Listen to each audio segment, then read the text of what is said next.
Dear student of class 9, today I am going to teach you physics chapter 1 motion. First of all, knowing motion, we have to define physical quantity. What is physical quantity? The quantity which we can measure are called the physical quantities. The physical quantities are classified into two broad categories. First one is scalar quantities and next one is vector quantity. A scalar quantity, the physical quantity which have only the magnitude but no direction are called the scalar quantities.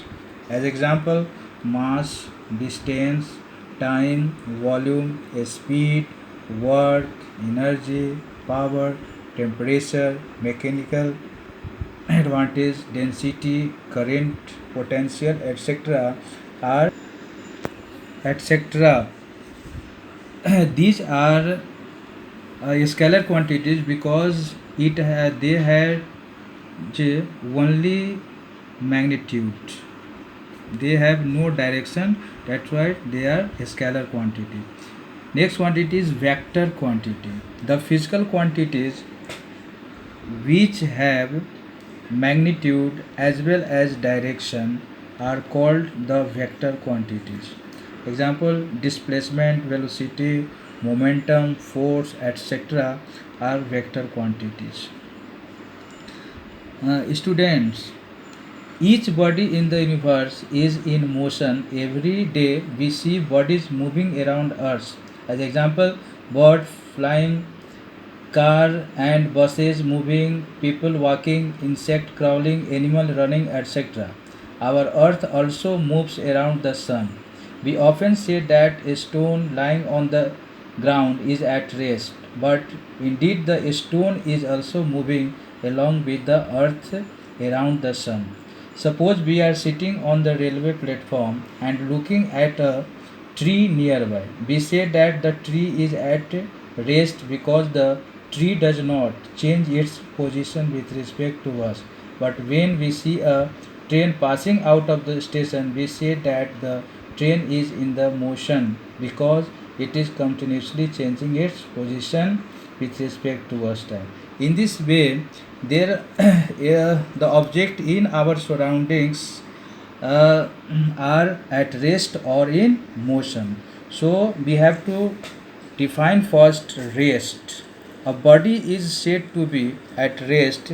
It does not change its position with respect to its immediate surroundings with the time.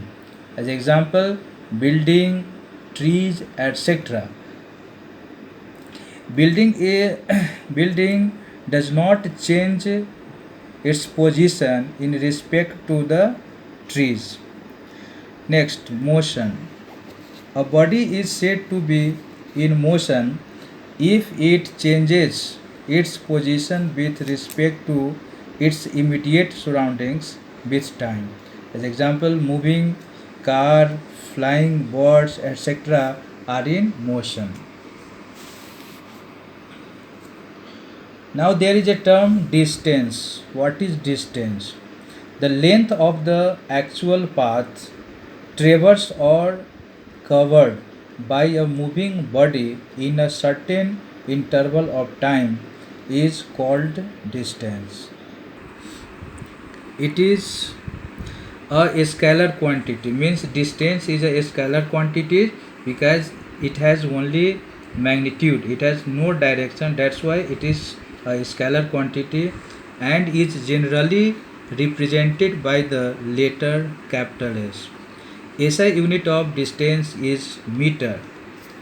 Now displacement. The shortest distance from the initial to the final position of the body is called the displacement. It is a vector quantity. It is also represented by the symbol capital S. SI unit of displacement is meter. It being a vector is represented by a straight line with an arrow on a convenient scale. The arrow on the line represents the direction of it, while the length of the line is proportional to its magnitude.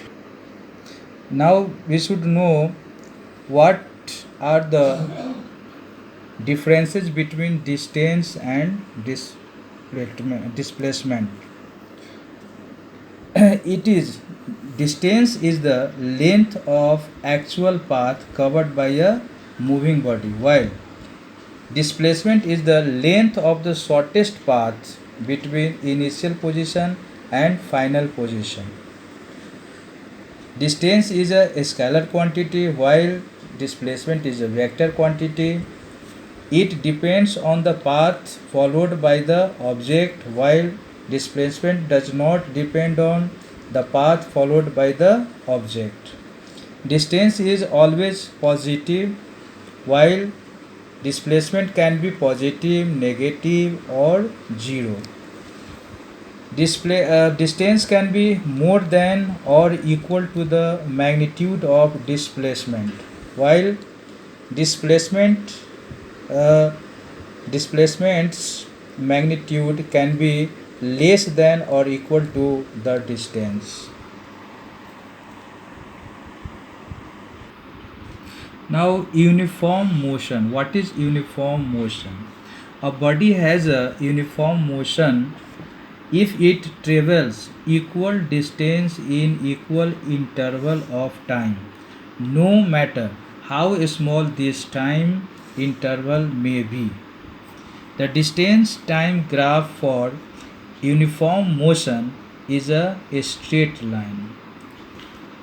Non-uniform motion. A body has a non-uniform motion if it travels unequal distance in equal interval of time. As example, the motion of a freely falling body. The distance time graph for a body having non-uniform motion is a curved line. If the distance time graph is a straight line, then the motion will be uniform, while if the distance time graph is curved line, the motion will be non-uniform.